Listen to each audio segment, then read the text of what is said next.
ഈ ലോകത്തിൽ നാം കാണുന്ന ഏറ്റവും വലിയ പോരാളിയാണ് ഒരമ്മ എന്ന് പറയുന്നത്. അമ്മയെപ്പോലെ വലിയൊരു പോരാളി ഈ ലോകത്തിലില്ല. കുഞ്ഞുങ്ങളെ വളർത്താൻ, അവരെ പുലർത്താൻ, അവരെ നടത്താൻ.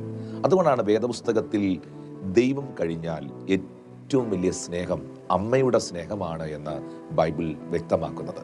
ഇവിടെ പ്രവാചകൻ പറയുകയാണ്, പെറ്റ അമ്മ നിങ്ങളെ മറന്നാലും ആ സ്നേഹം പോലും ഒരിക്കലും ചതിക്കാത്ത, ഒരിക്കലും വഞ്ചിക്കാത്ത, ഒരിക്കലും മറക്കാത്ത ആ സ്നേഹം പോലും നിങ്ങളെ മറന്നാലും വഞ്ചിച്ചാലും ഞാൻ നിങ്ങളെ കൈവിടത്തില്ല, ഞാൻ നിങ്ങളെ മറക്കത്തില്ല.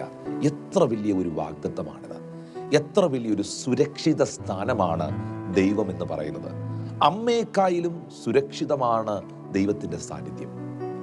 അമ്മയെക്കായാലും ഈ ലോകത്തിൽ നമ്മളെ ചതിക്കാത്ത ഒരു വ്യക്തിത്വമാണ് നമ്മുടെ അമ്മ. അതിനേക്കായാലും സുരക്ഷിതമാണ് കർത്താവിൻ്റെ പ്രസൻസ് എന്ന് പറയുന്നത്.